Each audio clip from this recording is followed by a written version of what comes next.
was ordered to Camp Pendleton. I went inside. I couldn't believe it. There's a whole bunch of Navajos. I didn't know none of them.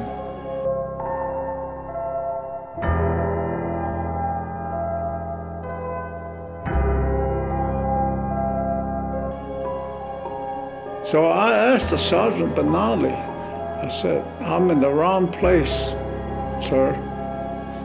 I said, I asked to be an aerial gunnery. I want to go to aerial gunnery school.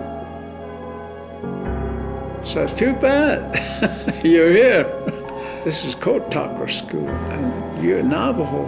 Therefore, they sent you here. We're going to teach you Navajo code. Japanese, they knew every code, and they broke every code that the United States had. Our code was never broken by anyone, even by Navajos.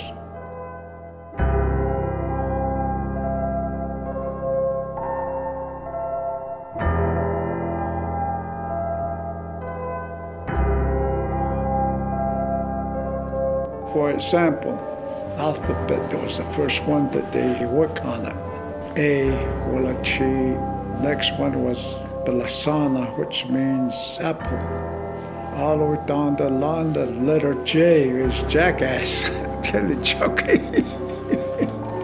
It was a funny one.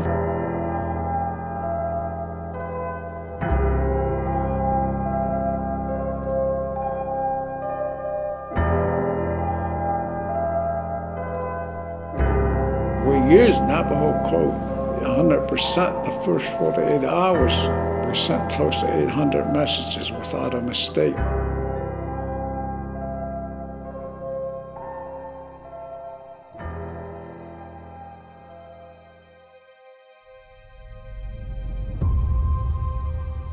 And today, on Veterans Day, we honor those who honored our country with its highest form of service. You who once wore the uniform of our Army, Navy, Air Force, Marines, or Coast Guard. We owe you our thanks. We owe you our respect, and we owe you our freedom.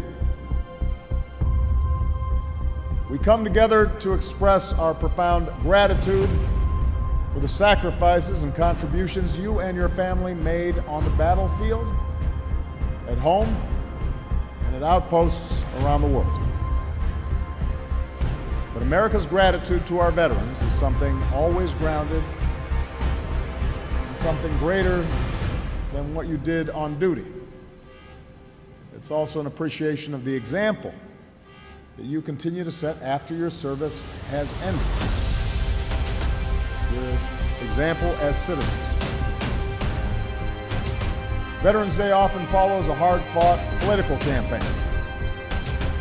an exercise in free speech and self-government that you fought for. It often lays bare disagreements across our nation. The American instinct has never been to find isolation in opposite corners. It is to find strength in our common creed, forge unity from our great diversity. On Veterans Day, we acknowledge humbly that we can never serve our veterans in quite the same way that they served us, but we can try. We can practice kindness, we can pay it forward, we can volunteer, we can serve, we can respect one another, we can always get each other's backs. That is what Veterans Day asks all of us to think about. The person you pass as you walk down the street might not be wearing our nation's uniform today. But consider for a moment that a year, or a decade, or a generation ago, he or she might have been one of our fellow citizens who was willing to lay down their life for strangers like us. We can show how much we love our country by loving our neighbors as ourselves. May God bless all who served and still do. And may God bless the United States of America.